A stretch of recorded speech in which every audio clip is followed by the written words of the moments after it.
digital arrest, lakhs of unsuspecting people are falling prey to trading scam, investment scam and dating scam. This alarming surge has prompted the Prime Minister to call for vigilance against online frauds. आपको पता होना चाहिए, कोई भी जांच agency phone call या video call पर इस तरह पूछताछ कभी भी नहीं करती। The Prime Minister also warned about the scaremongering tactic of digital arrests. Digital arrest के शिकार होने वालों में हर वर्ग, हर उम्र के लोग हैं। लोगों ने डर की वजह से अपनी मेहनत से कमाए हुए लाखों रुपये गंवा दिए हैं। फोन करने वाले कभी पुलिस, कभी सीबीआई, कभी नारकोटिक्स, कभी आरबीआई, ऐसे भांति भांति के लेबल लगाकर बनावटी अधिकारी बनकर बात करते हैं और बड़े कॉन्फिडेंस के साथ करते हैं। ये खतरनाक खेल क्या है, आपको भी समझना बहुत जरूरी है, औरों को भी समझाना उतना ही आवश्यक है। It's important to note that Indian law does not authorize digital or video call arrests. Any such call is a scam. Be fair. With Arvind Ojha and Himanshu Mishra in Delhi, Bureau Report, India Today.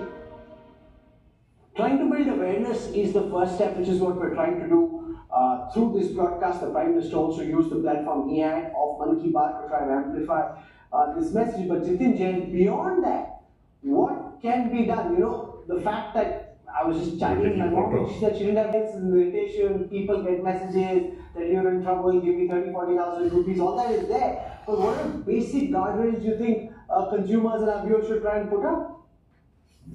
Rahul, the best and the most easiest solution is that we must put transaction limit to our bank accounts and credit cards. Maybe 3,000 rupees, 4,000 rupees, almost every bank now gives you that on-app feature that you can restrict the No, but if you put that small transaction limit, then you yourself, when you're trying to make a credit card transaction, it will get declined. Yeah. Now, second, no, you can increase it in real time in 1 second. So that's the best way not to. So ऐसा कौन? अभी कुछ practical बोलो ना, 1 second. You put a 5,000 rupee transaction, then you are trying to make a 7,000 rupee transaction. Your 5,000 transaction will get declined. Those are real problems. Rahul, 10,000 कर लीजिए. Not every day we spend 10,000 in every transaction. You could do to एक साथ 5 लाख रुपए transfer नहीं होंगे. Now, very important. You know, this whole psychology, what we are discussing on digital arrest, why they are isolating you, why they don't want anyone to seek help, and why it takes more than 24 hours for digital arrest, and they could scam within 5 minutes. The reason is that they want you to add a new beneficiary in your bank account, and that takes sometimes 7 hours to 24 hours, depending on different banks. And that is why they are forced to somehow trick you to stay online in front of them without seeking help for 24 hours. Now that gives you a golden window to banks to use AI-based solutions to ensure that a new beneficiary which is added to your bank account, and if there is a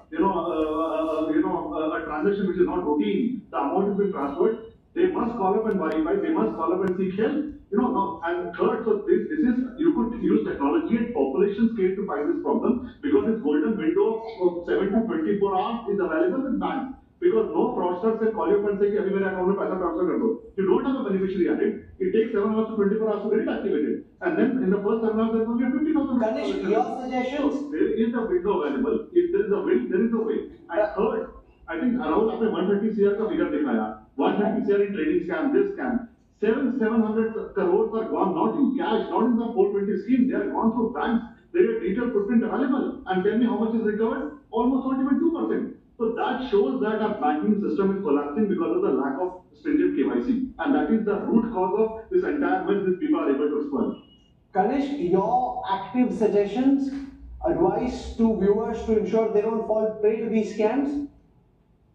I think first thing what they should immediately. First and foremost, police will never seek money from you online. So if someone is calling you, they are calling to isolate you, right? So never transfer money to a police person online. You could always look at methods of going to a police thana. The second part is if you have set up UPI payment, so you will have to limit how much money you can transfer at once. So it is not just that you have to wait for bank accounts to be added. They are also taking money primarily through your UPI. So you add someone and you can easily transfer 1 lakh rupees. So what you need to do is, you need to wait, you need to verify which the government has set up, 1930, if somebody is calling you, reach out to the 1930 helpline or go to the local police station. So the hurry which is created in terms of making the payments, one needs to be aware to ensure that you don't transfer the money ASAP. That is something which is needed right now.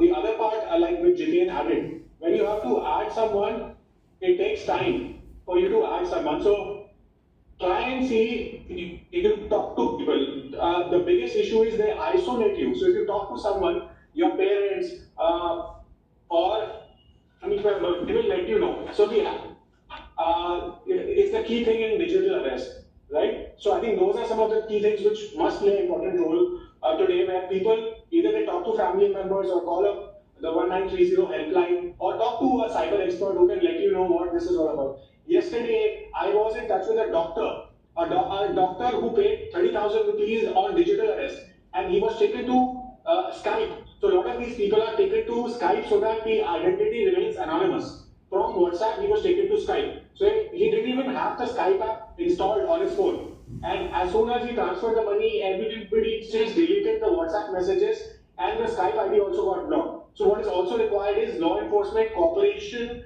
in terms of ensuring some of these accounts are blocked. The third thing which we noticed was the bank account was set up in India. The bank account was set up in India in a private company's name.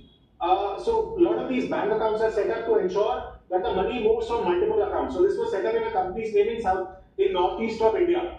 So law enforcement will have to look at mechanisms to block some of these accounts if somebody is complaining.